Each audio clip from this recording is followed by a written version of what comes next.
तो चलिए आज हम लोग देख लेते हैं हिस्ट्री के वायरल क्वेश्चन पेपर। जैसा कि आप लोग थंबनेल में देख लिया है। देखिए ये सारे प्रश्न आपके बोर्ड एग्जाम में सीधे सीधे जो देखने को मिलेगा, एक एक प्रश्न पूरी तरीके से देख लीजिएगा। जितना भी प्रश्न मैं लेकर आया हूँ पूरी तरीके से देख लेना है आप लोगों को। ये सारे प्रश्न आपके बोर्ड एग्जाम में आने वाले हैं।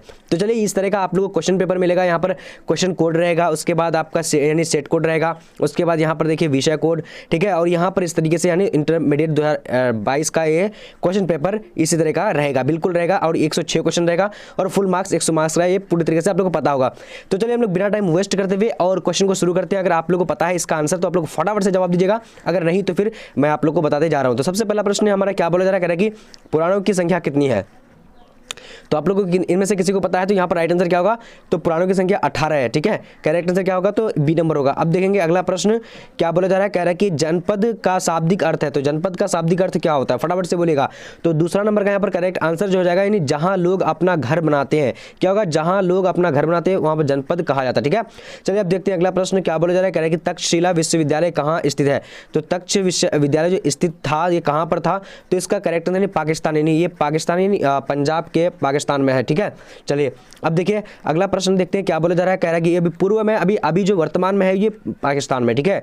अब देखिए अगला प्रश्न देखिए क्या बोला जा रहा है, कह रहा है कि कनिष्क का राजरोहण कब हुआ था। तो कनिष्क का राजरोहण जो हुआ था ये कब हुआ था, तो 78 ईसा पूर्व में। करेक्ट आंसर यहाँ पर बी नंबर हो जाएगा, ठीक है। चलिए सारे प्रश्नों को आप लोगों को देखना है। अगर आप लोग अच्छे मार्क्स लाना चाहते हैं, 50 में 50 करना चाह रहे हैं, और आप लोगों को मैं आज बताने वाला हूं कि इसका पीडीएफ आप लोगों को कैसे मिलेगा, नोट्स कैसे मिलेगा, पूरी तरीके से जब वीडियो देख लीजिएगा। तो लास्ट में आप लोगों को मैं बता दिया हूं, अगर आप लोग पूरी तरीके से वीडियो नहीं देखिएगा तो लास्ट में एक बार जरूर देख लीजिएगा, ठीक है। अब देखिए 5 नंबर क्वेश्चन यहाँ पर देखिए क्या बोला जा रहा है कि धम्म की शुरुआत किसने की थी। तो धम्म की जो शुरुआत की थी वो अशोक ने की थी। करेक्ट आंसर यहाँ पर सी नंबर हो जाएगा। अब देखते हैं अगला प्रश्न क्या बोला जा रहा है, फटाफट से देखना है आप लोगों को। चलिए तो चलिए अब यहाँ पर देखिए क्वेश्चन नंबर 6 नंबर क्या बोला जा रहा है कि फूट डालकर विजय प्राप्त करने का कार्य सर्वप्रथम किस राजा ने किया था। तो यहाँ पर किस राजा ने किया था, तो यहाँ पर राइट आंसर हमारा क्या हो जाएगा, तो यानी आजाद शत्रु ने किया था। काफी इंपॉर्टेंट क्वेश्चन है, ये इंपॉर्टेंट क्वेश्चन है, ठीक है। अब यहाँ देखिए क्वेश्चन क्या बोला जा रहा है, कह रहे हैं कि अपने स्वयं के खर्चे से सुदर्शन झील की मरम्मत किसने की थी।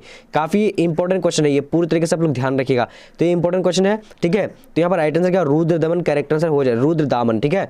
चलिए अब देखते हैं अगला प्रश्न क्या बोला जा रहा है, कह रहे हैं कि अशोक का यूरोप का समुद्रगुप्त कौन था। तो यूरोप का समुद्रगुप्त कौन था, तो यहाँ पर 8 नंबर का करेक्ट आंसर हमारा क्या हो जाएगा, तो 8 नंबर का राइट आंसर हो जाएगा हमारे यहाँ पर क्या हो जाएगा, Napoleon. Correct answer B number हो जाएगा, ठीक है। काफी इंपॉर्टेंट क्वेश्चन है ये, ठीक है, पूरी तरीके से ध्यान रखिएगा। चलिए अब देखते हैं अगला प्रश्न को क्या बोला जा रहा है, कह रहा है कि 510 ईस्वी में सती प्रथा के साक्ष्य वाला प्रथम अभिलेख मिला था। तो कहां पर मिला था, फटाफट से आप लोग को जवाब देने। क्वेश्चन नंबर हमारा क्या है, 9 नंबर का। तो 9 नंबर का राइट आंसर जो है एरन सागर में मिला था। कैरेक्टर से ए नंबर को, ठीक है। चलिए अब देखते हैं अगला प्रश्न 10 नंबर क्या बोला जा रहा है, कह रहा है कि मौर्य कला के निम्न में कौन सर्वाधिक महत्वपूर्ण नमूना है।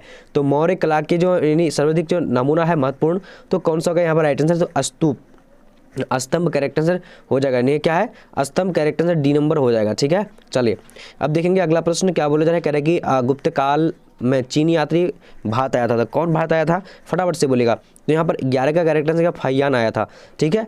चलिए अब देखेंगे अगला प्रश्न क्या बोला जा रहा है कि कैटिल्य की कीर्ति है। तो कैटिल्य की कीर्ति कौन सा, तो यहाँ पर अर्थशास्त्र जो है कैटिल्य ने लिखा है। तो राइट आंसर क्या हो जाएगा, बी नंबर हो जाएगा, करेक्ट आंसर, ठीक है।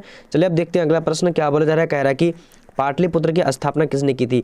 तो पाटलिपुत्र की जो स्थापना की थी वो किसने की थी, तो उदयन ने की थी, ठीक है। तो यहाँ पर राइट आंसर क्या होगा, तो बी नंबर हो जाएगा, करेक्ट, ठीक है। चलिए अब देखेंगे अगला प्रश्न क्या बोला जाएगा कि पतंजलि के महाभाष्य जानकारी किसकी जानकारी मिलती है। तो पतंजलि के महाभाष्य में किनकी जानकारी मिलती है, तो यहाँ पर राइट आंसर क्या हो जाएगा, मौर्य काल की।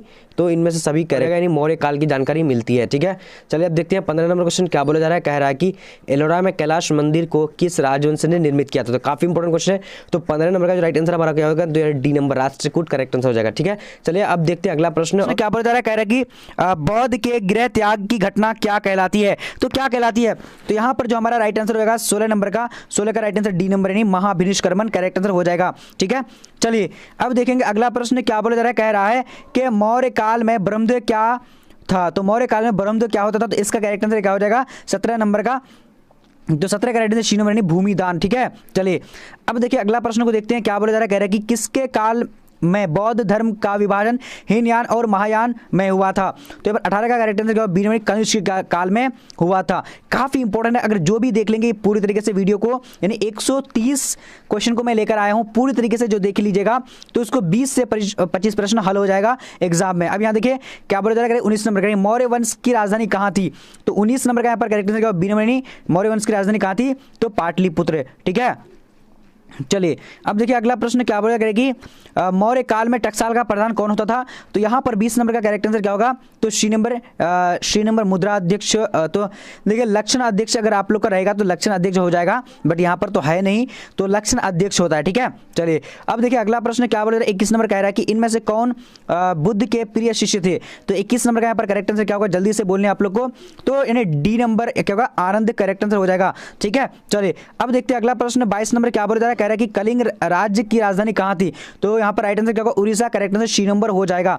ठीक है, चलिए अब देखिए अगला प्रश्न को देखते हैं क्या बोला जा रहा है, कि त्रिपिटक में कौन सा ग्रंथ आता है, तो यहां पर हमारा 23 का करेक्ट आंसर क्या होगा, जल्दी से बोलेगा, तो डी नंबर यानी उपरोक्त सभी करेक्ट आंसर हो जाएगा। ठीक है, चलिए अब देखिए यहां पर क्वेश्चन क्या बोल रहा है, 24 नंबर कह रहा है कि मनुस्मृति में कितने प्रकार के विवाह का उल्लेख है, तो 24 का करेक्ट आंसर क्या होगा, तो सी नंबर 8 प्रकार के विवाह का उल्लेख है। ठीक है, चलिए अब देखिए, चलिए अब यहां पर देखिए अगला प्रश्न क्या बोल रहा है, प्राचीन भारत का महाकाव्य का नाम है, तो महाकाव्य का नाम क्या है, तो फटाफट से बोलेगा, देखिए रामायण और Mahabharata, correct answer A number होगा। ठीक है, चलिए अब देखिए अगला प्रश्न देखिए क्या बोला जा रहा है, देखिए अगर आप लोग को पूछा जाए कि सबसे प्राचीन महाकाव्य कौन सा है, तो रामायण बोलिएगा, क्योंकि रामायण के बाद ही महाभारत का हुआ था। देखिए यहां पर दोनों है तो यहां पर दोनों हो जाएगा। ठीक है, चलिए अब देखिए 26 नंबर क्वेश्चन क्या बोला जा रहा है कि महाभारत की रचना किसने की थी, तो यहां पर हमारा 26 का करेक्ट आंसर क्या होगा, जल्दी से बोलेगा, तो 26 का फटाफट से बोलेगा, वेरी गुड, तो श्रीनमणि वेदव्यास ने की थी। ठीक है, चलिए अब देखिए अगला प्रश्न देखिए क्या बोला, मनुस्मृति की रचयिता कौन है, तो यहां पर राइट आंसर क्या होगा, मनु, राइट आंसर क्या होगा, मनु करेक्ट आंसर हो जाएगा। ठीक है, चलिए अब देखिए अगला प्रश्न क्या बोलेगा, किस सिख गुरु का जन्म पटना में हुआ था, तो यहां पर क्या होगा, जल्दी से बोलेगा, तो इसका राइट आंसर सी नंबर क्या होगा, नहीं, गुरु गोविंद सिंह करेक्ट आंसर हो जाएगा। ठीक है, चलिए अब देखिए अगला प्रश्न क्या बोला जा रहा है, कह रहा है कि भारत में चिश्ती सिलसिला के संस्थापक कौन थे, तो यहाँ पर 29 का करेक्ट आंसर क्या होगा, जल्दी से बोलेगा, तो बी नंबर क्या होगा, यानी ख्वाजा मोइनुद्दीन चिश्ती करेक्ट आंसर हो जाएगा। ठीक है, चलिए अब देखिए अगला प्रश्न क्या बोला जा रहा है, कह रहा है कि सूफी परंपरा के शिष्य को कहा जाता है, क्या कहा जाता है, तो राइट आंसर क्या होगा, यानी मुरीद कहा जाता है। ठीक है, चलिए अब देखिए अगला प्रश्न क्या बोला जा रहा है, कह रहा है कि बाबरनामा या तुजुके बाबरी के रचनाकार कौन है, तो यहां पर हमारा करेक्ट आंसर क्या होगा, तो जल्दी से बोलेगा 31 का right answer A number Babar correct answer हो जाएगा। ठीक है, चलिए अब देखिए अगला प्रश्न क्या बोला जा रहा है, कह रहा है कि कुतुब मीनार का निर्माण किसके स्मृति में किया गया था, तो राइट आंसर क्या होगा, यानी कुतुबुद्दीन बख्तियार काकी के स्मृति में किया गया था। अब देखिए अगला प्रश्न को देखेंगे क्या बोला जा रहा है कि मनसबदारी प्रथा की शुरुआत किसने की थी, तो यहां पर 33 का करेक्ट आंसर क्या होगा, जल्दी से बोलेगा, तो राइट आंसर सी नंबर क्या होगा, यानी अकबर ने की थी। ठीक है, चलिए अब देखिए अगला प्रश्न क्या बोला जा रहा है, कह रहा है कि 34 नंबर भूमि सुधार जब्ती प्रथा किसकी देन है, तो यहाँ पर 34 का करेक्ट आंसर क्या होगा, जल्दी से बोले ए नंबर टोडरमल की देन है। ठीक है, चलिए अब देखिए अगला प्रश्न क्या बोला जा रहा है कि अकबर का मकबरा कहाँ स्थित है, तो अकबर का मकबरा कहाँ स्थित है, तो इसका करेक्ट आंसर क्या होगा, जल्दी से बोलेगा, तो यहाँ पर 35 का करेक्ट आंसर जल्दी से आपको जवाब देने, बहुत बढ़िया, तो डी नंबर सिकंदरा में है। ठीक है, चलिए अब देखिए अगला प्रश्न क्या बोला जा रहा है कि किस मुगल बादशाह ने सती प्रथा पर प्रतिबंध लगाया था, तो यहाँ पर यानी 36 का करेक्ट आंसर क्या होगा, ए नंबर यानी अकबर राइट आंसर हो जाएगा। ठीक है, चलिए अब देखिए अगला प्रश्न क्या बोला जा रहा है, कह रहा है कि फतेहपुर सिकरी को राजधानी किसने बनाया था, तो राइट आंसर क्या Akbar correct answer A number हो जाएगा, सॉरी बी नंबर। अब देखिए अगला प्रश्न देखिए क्या बोला जा रहा है, कह रहा है कि किस मुगल बादशाह ने जरोखा दर्शन की प्रथा शुरुआत की थी, तो यहाँ पर राइट आंसर 38 नंबर का बी नंबर में क्या होगा, अकबर ने की थी। ठीक है, चलिए अब देखिए अगला प्रश्न क्या बोला जा रहा है कि किस मुगल बादशाह ने संगीत पर प्रतिबंध लगाया था, तो यहाँ पर 39 का करेक्ट आंसर क्या होगा, तो डी नंबर क्या होगा, औरंगजेब करेक्ट आंसर हो जाएगा। ठीक है, चलिए अब देखिए अगला प्रश्न क्या बोला जा रहा है, कह रहा है कि हम्पी नगर किस राज्य से संबंधित है, काफी इंपॉर्टेंट है, तो 40 का करेक्ट आंसर यहाँ पर डी नंबर होगा, विजयनगर साम्राज्य से। मैं जैसा कि आप सभी को बता चुका हूं कि देखिए अगर जो भी पूरी तरीके से 130 क्वेश्चन को पढ़ लेंगे तो 100% में से आपको 25 से 30 क्वेश्चन डायरेक्टली यहीं से मिल जाएगा आप लोगों को। अब देखिए क्या बोला कि विजयनगर की यात्रा पर आने वाला पहला विदेशी कौन था, तो यहां पर क्या होगा, 41 का करेक्ट आंसर ए नंबर निकोली कोंटी करेक्ट आंसर हो जाएगा। अब देखेंगे, चलिए तो यहाँ पर आ चुके क्वेश्चन नंबर 42, क्या बोला जाएगा कि महाभारत की रचना किसने की थी? तो 42 नंबर का राइट आंसर क्या होगा? तो ए नंबर नहीं, वेद व्यास ने की थी। ठीक है, चलिए अब देखिए अगला प्रश्न क्या बोला जाएगा कि महाभारत की रचना किस भाषा में हुई थी? तो 43 का राइट आंसर क्या होगा? B number. बी नंबर क्या होगा? नहीं, संस्कृत में हुई थी। ठीक है, चलिए अब देखिए अगला प्रश्न क्या बोला जा रहा है कि मनुस्मृति की रचना कौन है? तो मनुस्मृति की रचना क्या होगा? तो मनु करेक्ट आंसर हो जाएगा। ठीक है, चलिए ये दोबारा रिपीट हुआ है बट कोई बात नहीं, जो क्वेश्चन अगर रिपीट हो रहा है तो बहुत ज़्यादा इंपॉर्टेंट है, इसलिए रिपीट हुआ है। अब देखिए रामायण किसकी रचना है? तो रामायण जो राइट आंसर क्या होगा? वाल्मीकि की। करेक्ट आंसर यहाँ पर क्या हो जाएगा? 45 नंबर का डी नंबर। ठीक है, चलिए अब देखिए अगला प्रश्न देखिए क्या बोला जाएगा कि महाभारत का प्रथम अंग्रेजी अनुवाद किसने की थी? तो यहाँ पर राइट आंसर क्या होगा? जल्दी से बोलेगा। तो 46 का correct answer B number Mohan ने की थी। ठीक है, चलिए अब देखिए अगला प्रश्न को देखते हैं क्या बोला जा रहा है। कह रहा है कि महाभारत में कितने प्रकार के विवाह का उल्लेख है? तो कितने प्रकार का? 8 प्रकार का विवाह का उल्लेख है। ठीक है, ये भी क्वेश्चन दोबारा रिपीट हुआ है बट कोई बात नहीं। अब देखिए अगला प्रश्न देखिए क्या बोला जा रहा है। कह रहा है कि महाभारत का युद्ध कितने दिनों तक चला? तो यहाँ पर 48 का करेक्ट आंसर क्या होगा? तो बी नंबर नहीं, 18 दिनों तक चला था। ठीक है, काफी इंपॉर्टेंट प्रश्न है, सभी तरह पूरी तरीके से आप लोग देख लीजिएगा। अब देखिए अगला प्रश्न क्या बोला जा रहा है कि कुरु वंश की राजधानी कहाँ थी? तो यहाँ पर हमारा 49 का करेक्ट आंसर बी नंबर नहीं, हाजीपुर करेक्ट हो जाएगा। ठीक है, अब देखिए अगला प्रश्न देखिए 50 नंबर क्वेश्चन क्या बोला जा रहा है कि महाभारत का युद्ध कहाँ हुआ था? तो ये कहाँ हुआ था? तो कुरुक्षेत्र में हुआ था। ठीक है, और कुरुक्षेत्र की राजधानी कहाँ है? तो हस्तिनापुर करेक्ट आंसर हो जाएगा। अब यहाँ देखिए अगला प्रश्न क्या बोला जा रहा है कि ऋग्वैदिक धर्म का काल क्या था? तो यहाँ पर हमारा 52 का करेक्ट आंसर क्या होगा? जल्दी से बोलेगा। तो 52 नंबर का जो हमारा राइट आंसर हो जाता है ए नंबर नहीं, 1500 से 1000 ईसा पूर्व करेक्ट आंसर हो जाएगा। ठीक है, चलिए अब देखिए अगला प्रश्न क्या बोला कि सबसे प्राचीनतम वेद कौन है? तो यहाँ पर जो हमारा राइट आंसर हो जाएगा जल्दी से बोलिए 53 का, तो ए नंबर यानी ऋग्वेद करेक्ट आंसर हो जाएगा। ठीक है, चलिए अब देखिए अगला प्रश्न क्या बोला जा रहा है कि ऋग्वेद में इंद्र एवं अग्नि का कितना बार उल्लेख है? तो यहाँ पर देखिए तो 54 का करेक्ट आंसर ए नंबर यानी 250 से 200 राइट आंसर हो जाएगा। ठीक है, चलिए अब देखिए अगला प्रश्न देखिए क्या बोला जा रहा है कि गायत्री मंडल किस वेद में वर्णित है? तो यहाँ पर 55 का करेक्ट आंसर क्या होगा? तो डी नंबर क्या होगा? नहीं, ऋग्वेद करेक्ट हो जाएगा। ठीक है, चलिए अब देखते हैं अगला प्रश्न क्या बोला जा रहा है। कह रहा है कि उत्तर वैदिक काल को कितने भागों में बांटा गया है? तो यहाँ पर राइट आंसर 56 का क्या होगा? 56 का राइट आंसर डी नंबर 4 भागों में बांटा गया है। ठीक है, चलिए अब देखते हैं अगला प्रश्न क्या बोला जा रहा है कि गुरु के समीप बैठकर ज्ञान प्राप्ति करना किस ग्रंथ में बताया गया है? तो यहाँ पर 57 का राइट आंसर क्या होगा? बी नंबर नहीं, उपनिषद में बताया गया है। ठीक है, चलिए अब देखिए अगला प्रश्न क्या बोला जा रहा है कि उपनिषद की संख्या कितनी है? तो उपनिषद की संख्या कितनी है? तो यहाँ पर यहाँ क्या होगा? जल्दी से बोलेगा आप लोग, फटाफट से बोलना आप लोग को, बहुत बढ़िया। तो राइट आंसर जो हो जाएगा यानी जल्दी से सी नंबर यानी 300 करेक्ट आंसर हो जाएगा। ठीक है, चलिए अब देखते हैं आगे की। चलिए अब यहाँ पर देखिए अगला क्वेश्चन क्या बोला जा रहा है कि वेदांग की संख्या कितनी है? तो 59 का करेक्ट आंसर डी नंबर कितनी है? 6 है। ठीक है, चलिए अब देखेंगे अगला प्रश्न क्या बोला जा रहा है कि ऋग्वैदिक कालीन लोग किसकी पूजा किया करते थे? तो यहाँ पर क्या होगा? राइट आंसर जल्दी से बोलेगा। तो राइट आंसर 60 नंबर का यानी बी नंबर प्रकृति की पूजा किया करते थे। ठीक है, चलिए अब देखिए अगला प्रश्न को देखते हैं क्या बोला जा रहा है कि जैन धर्म का संस्थापक किसे माना जाता है? तो यहाँ पर राइट आंसर क्या होगा? जल्दी से बोलेगा। तो इसका करेक्ट आंसर क्या होगा? ए नंबर यानी महावीर स्वामी करेक्ट हो जाएगा। ठीक है, चलिए अब देखेंगे अगला प्रश्न क्या बोला जा रहा है। कह रहा है कि जैन धर्म के आदि प्रवर्तक कौन थे? तो जैन धर्म के आदि प्रवर्तक कौन थे? तो यहाँ पर 62 का करेक्ट आंसर क्या होगा? डी नंबर यानी ऋषभ देव करेक्ट आंसर हो जाएगा। ठीक है, चलिए अब देखिए अगला प्रश्न क्या बोला जा रहा है। कह रहा है कि जैन धर्म के 23वें तीर्थकर कौन थे? तो यहाँ पर राइट आंसर क्या होगा? जल्दी से आप लोगों को बताने हैं। तो इसका करेक्ट आंसर 63 नंबर का सी नंबर क्या होगा? पार्श्वनाथ करेक्ट आंसर हो जाएगा। और 24वें महावीर स्वामी। अब यहाँ पर देखिए अगला प्रश्न क्या बोला जा रहा है कि महावीर स्वामी के पिता का क्या नाम था?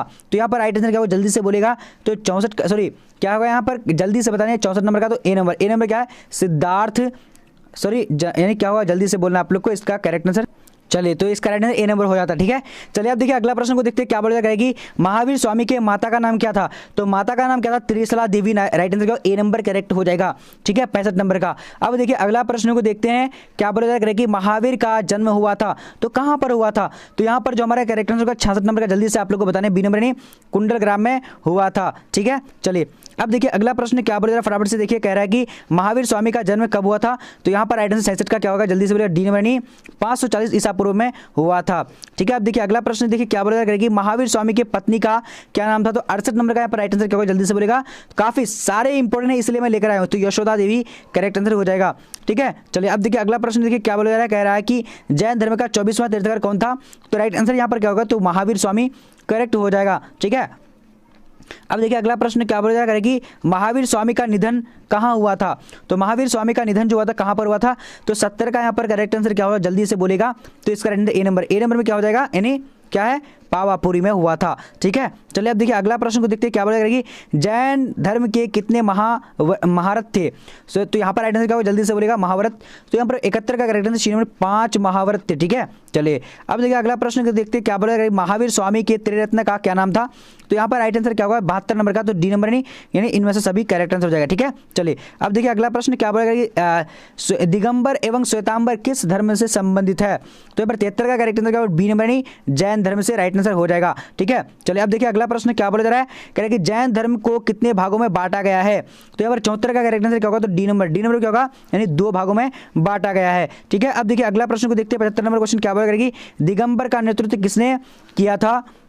तो यहाँ पर 75 का करेक्ट आंसर क्या होगा, डी नंबर नहीं, भद्रबाहु ने किया था। ठीक है, चलिए अब देखिए अगला प्रश्न क्या बोला जा रहा है, कह रहा है कि प्रथम जैन संगति कहाँ हुई थी। तो प्रथम जैन संगति कहाँ हुई थी, तो इसका करेक्ट आंसर क्या होगा, तो ए नंबर क्या होगा, यानी पाटलिपुत्र में हुई थी। ठीक है, अब देखिए अगला प्रश्न को देखते हैं क्या बोला जा रहा है, कह रहा है कि साहित्यिक स्रोतों को कितने भागों में बांटा गया है। तो यहाँ पर 77 का करेक्ट आंसर क्या होगा, तो बी नंबर 2 भागों में बांटा गया है। ठीक है, अब देखिए अगला प्रश्न को देखते हैं क्या बोला जा रहा है कि पाटलिपुत्र नगर की स्थापना उदयन ने किस नदी के संगम पर की थी। तो यहाँ पर राइट आंसर इनमें से सभी करेक्ट आंसर डी नंबर हो जाएगा। अब देखिए अगला प्रश्न क्या बोला जा रहा है कि किसके अभिलेख में भूमिदान का उल्लेख मिलता है। तो यहाँ पर 69 का करेक्ट आंसर क्या होगा, जल्दी 79 का राइट आंसर क्या होगा, जल्दी से बोलेगा आप लोग, फटाफट से बोलना है। तो राइट आंसर जो हो जाए हमारा हो जाता है, यानी चलिए यानी प्रभावती गुप्त, करेक्ट आंसर सी नंबर होगा। ठीक है, चलिए अब देखिए अगला प्रश्न क्या बोला जाएगा कि 80 नंबर कह रहा है कि किस शिलालेख से अशोक द्वारा कलिंग विजय का पता चलता है। तो 80 नंबर का यहाँ पर करेक्ट आंसर क्या होगा, डी नंबर नहीं, 13वें राइट आंसर हो जाएगा। ठीक है, चलिए अब देखिए अगला प्रश्न को देखते हैं क्या बोला जा रहा है कि इंडिका की रचना किसने की थी। तो इंडिका की रचना किसने की थी, तो 81 का करेक्ट आंसर यहाँ पर क्या होगा, बी नंबर क्या है, मेगास्थनीज, करेक्ट आंसर हो जाएगा। ठीक है, चलिए अब देखिए अगला प्रश्न को देखते हैं क्या बोला जा रहा है, कह कि भारतीय इतिहास का कौन सा काल स्वर्ण काल से जाना जाता है। तो राइट आंसर क्या होगा, नहीं, गुप्त काल, करेक्ट आंसर हो जाएगा। ठीक है, चलिए अब देखिए अगला प्रश्न को देखते हैं क्या बोला जा रहा है, कह रहे कि मेगास्थनीज भारत में किसके दरबार में आया था। तो 83 का यहाँ पर करेक्ट आंसर ए नंबर का चंद्रगुप्त मौर्य करेक्ट हो जाएगा। ठीक है, अब देखिए अगला प्रश्न को देखते हैं क्या बोला जा रहा है, कह रहा है कि नवरत्न किस शासक के दरबार में रहते थे। तो राइट आंसर क्या हो जाएगा, यानी यानी विक्रमादित्य, चंद्रगुप्त विक्रमादित्य के दरबार में रहते थे। ठीक है, चलिए 84 का राइट आंसर हम लोग देख लिए। अब देखिए अगला प्रश्न को देखते हैं क्या बोला जा रहा है, कह रहा है कि प्राचीन भारत में अभिलेख की शुरुआत किस शासक ने की थी। तो अशोक ने की थी। ठीक है, चलिए अब देखिए अगला प्रश्न को देखते हैं क्या बोला जा रहा है कि धम्म महामात्रु की नियुक्ति किसने किया। तो राइट आंसर अशोक ने किया था। ठीक है, जितना भी इंपॉर्टेंट है सारे इंपॉर्टेंट एक ही लाइव मतलब क्लास में मैं लेकर आ चुका हूं। अब यहाँ पर देखिए 16 महाजन पद में सबसे शक्तिशाली महाजन पद कौन था। तो यहाँ पर 87 का करेक्ट आंसर ए नंबर यानी मगध करेक्ट हो जाएगा। अब देखिए अगला प्रश्न को देखते हैं क्या बोला जा रहा है कि वज्जी को सामाजिक ग्रंथों में कहा गया, क्या कहा गया है। तो यहाँ पर राइट आंसर क्या हो जाएगा, जल्दी से बोलना आप लोग को, गणतंत्र कहा गया है। ठीक है, चलिए अब देखिए अगला प्रश्न को देखते हैं क्या बोला जाएगा कि पाटलिपुत्र नगर की स्थापना किसने की थी। तो राइट आंसर क्या हो जाएगा, तो जल्दी से आप लोग को जवाब देने हैं। तो इसका राइट आंसर सी नंबर होगा, उदय भद्र द्वारा करेक्ट आंसर हो जाएगा। ठीक है, अब देखिए अगला प्रश्न क्या बोला जा रहा है कि भारत का नेपोलियन किसे कहा जाता है। तो भारत का नेपोलियन जो कहा था वो किसको कहा था। तो 90 number right answer B number का समुद्रगुप्त को कहा जाता है। ठीक है, अब देखिए अगला प्रश्न को देखते हैं क्या बोला जा रहा है कि मेगास्थनीज कौन था। तो मेगास्थनीज कौन था, तो 91 का राइट आंसर का सी नंबर क्या होगा, राजदूत करेक्ट आंसर हो जाएगा। ठीक है, अब देखिए अगला प्रश्न देखिए क्या बोला जा रहा है, जीवक वैद्य किस काल में था। तो राइट आंसर 92 का क्या हो जाएगा, सी नंबर में क्या है, हरियक। ठीक है, चलिए हरियक वंश का था। अब देखिए अगला प्रश्न देखिए क्या बोला जाएगा कि भूमि अनुदान से संबंधित प्रथम अभिलेखीय प्रमाण किसका है। तो यहाँ पर राइट आंसर क्या होगा, 93 का बी नंबर सातवाहन काल का होगा। ठीक है, चलिए अब देखिए अगला प्रश्न देखिए क्या बोला जाएगा कि प्रयाग प्रस्ती की रचना किसने की थी। तो यहाँ पर 94 का करेक्ट आंसर क्या होगा, सी नंबर क्या है, यानी हरिसेन ने की थी। ठीक है, चलिए अब देखिए अगला प्रश्न देखिए क्या बोला जाएगा, अशोक किस वंश का शासक था। तो राइट आंसर मौर्य वंश का शासक था। काफी इजी क्वेश्चन है। अब देखिए अगला प्रश्न देखिए क्या बोला जाएगा कि समुद्रगुप्त की जानकारी होती है तो किससे होती है। तो 96 का करेक्ट आंसर बी नंबर का, प्रयाग प्रस्ती क्या होगा, प्रयाग प्रस्ती से मिलती है। ठीक है, अब देखिए अगला प्रश्न देखिए क्या बोला जा रहा है, कह रहे कि अभिज्ञान शकुंतलम के रचनाकार है। तो कौन है। तो यहाँ पर 97 का करेक्ट आंसर क्या होगा, ए नंबर नहीं, कालिदास करेक्ट आंसर हो जाएगा। ठीक है, चलिए अब देखिए अगला प्रश्न क्या बोला जा रहा है कि किस शासक को प्रियदर्शी कहा जाता है या फिर कहा गया है। तो 98 का करेक्ट आंसर क्या होगा, ए नंबर में क्या होगा, अशोक को कहा गया है। ठीक है, चलिए अब देखिए अगला प्रश्न देखिए क्या बोला जा रहा है, मौर्य काल के टकसाल का प्रधान कौन था। तो यहाँ पर जल्दी से 99 का जवाब देना है। तो 99 का करेक्ट आंसर क्या होगा, लक्षण अध्यक्ष करेक्ट आंसर हो जाएगा। ठीक है, चलिए जी बिल्कुल, ये मैं आप लोगों को पहले ही बता चुका था, ये भी रिपीटेड क्वेश्चन है, कोई बात नहीं, रिपीटेड क्वेश्चन इंपॉर्टेंट होता है। अब देखिए अर्थशास्त्र एवं इंडिका इन राजवंश के बारे में जानकारी मिलती है। तो 100 नंबर का करेक्ट आंसर क्या होगा, ए नंबर मौर्य वंश की जानकारी मैं बताने वाला हूं कि पीडीएफ आप लोग कैसे लेना है। देखिए पूरी तरीके से पीडीएफ, उसके बाद इंपॉर्टेंट क्वेश्चन सारा बस आप लोग 10-10 सेट करके मिलेगा। कैसे लेना है वो देख लीजिए आप लोग। सबसे पहले गूगल में बढ़ते हैं। देखिए गूगल में आने के बाद आप लोगों को क्या टाइप करना है, bbphelp.com। देखिए मैं जिस तरीके से टाइप करता हूं, बस यहां पर आप लोगों को पूरी तरीके से सभी सब्जेक्ट का पीडीएफ मिल जाएगा। bbphelp.com इस तरीके से आप लोग को टाइप कर देना है। उसके बाद आप लोग क्या करना है, सर्च कर देना है। जब आप सर्च कर देंगे तो देखिए इस तरह का इंटरफेस आप लोग को यहां पर आ जाता है। देखिए अब मान लिए मुझे कुछ भी पढ़ना है, bbphelp.com गूगल में लिखेंगे। उसके बाद आप लोग को जैसे यहां पर देखिए हिस्ट्री का मिल जाएगा। देखिए मैं एक बार डेमो करके बताऊंगा। उसके बाद आप लोग को यानी ऑब्जेक्टिव क्वेश्चन हिंदी का सब्जेक्टिव भी मिल जाएगा। उसका देखिए ज्योग्राफी का मिल जाएगा, पॉलिटिकल साइंस का मिल जाएगा, इंग्लिश का मिल जाएगा, साइकोलॉजी का मिल जाएगा, होम साइंस का मिल जाएगा, सोशियोलॉजी का, उर्दू का, इकोनॉमिक्स का, म्यूजिक का। उसके ऑनलाइन टेस्ट के लिए अब यहाँ से क्लिक कर सकते हैं, यहाँ पर ऑनलाइन टेस्ट के लिए यहाँ पर क्लिक कर सकते हैं। जैसे अब मुझे क्या पढ़ना है, मुझे पढ़ना है हिस्ट्री पढ़ना है या फिर देखिए साइकोलॉजी या कुछ भी पढ़ना है। तो जहाँ पर है ऑब्जेक्ट हिंदी पढ़ना तो हिंदी में क्लिक करेंगे। क्लिक करने के यहाँ से खोल लेना है आप लोगों को। जब खोल लेंगे तो देखिए यहाँ पर देखिए आप लोग के नीचे आ चुका होगा हिंदी का यानी 10 सेट। उसके नीचे आप अगर करेंगे तो इंग्लिश का मिल जाएगा, उर्दू का मिल जाएगा। फिर अगर मान लीजिए ये सारी चीज़ पढ़ लेते हैं तो पढ़ने के अब मान लीजिए ज्योग्राफी का पढ़ना, ज्योग्राफी में क्लिक कर लेंगे। किसी भी सब्जेक्ट में यानी किसी भी सब्जेक्ट को पढ़ना है तो किसी भी सब्जेक्ट में क्लिक कर देंगे। डायरेक्टली आपको नीचे यहाँ पर इंटरफेस इस तरह का मिल जाएगा। जैसे ज्योग्राफी का पढ़ना है तो ज्योग्राफी में क्लिक करें, आ गया। यहाँ से आप लोग क्लिक करके देखिए अगर मान लीजिए यानी सेट 4 को पढ़ना है तो सेट 4 को क्लिक करके देखिए यहाँ पर आप लोग क्वेश्चन मिल जाता है, इसका आंसर भी मिल जाता है। जब आप ये सारा पढ़ लेंगे, पढ़ने के बाद अगर आप लोग को लगेगा कि मैं दूसरा मॉडल पेपर को पढ़ूँ तो यहाँ पर आप लोग को डायरेक्टली क्या करना है, क्लिक कर देना। ठीक है, कहाँ पर क्लिक करेंगे, दूसरा मॉडल पेपर क्लिक कर देंगे। जब क्लिक करेंगे तो यहाँ पर आप लोग को दूसरा मॉडल पेपर मिल जाएगा। ठीक है, तो इस तरीके से आप लोग यहाँ से पढ़ सकते हैं और कोई भी सब्जेक्ट आपको मिल जाएगा। और बाकी अगर आप लोग ऑनलाइन टेस्ट के लिए तो नीचे यहाँ पर आप लोग को दिया हुआ है, ऑनलाइन टेस्ट भी दे सकते हैं। जब आपको पढ़ लेंगे, पढ़ने के बाद अगर आप लोग के सामने इस तरह का इंटरफेस आ जाएगा यानी ऐड वगैरह आएगा, इस तरह का ऐड आएगा या फिर किसी तरह का पर कुछ लिखा हुआ आ जाएगा यहाँ पर देखिए इस तरह का। तो आप लोग एक बार क्लिक जरूर करके लाइक जरूर करिएगा। जैसे यहाँ पर है इंस्टॉल, तो एक बार क्लिक करके इंस्टॉल तो नहीं करना है, बस क्लिक करके आप लोग को बाहर आ जाना है, लाइक कर देना है। ठीक है, तो चलिए आज का लाइव और वीडियो इतना था, तब तक के लिए जय हिंद, मिलते हैं अगले वीडियो में।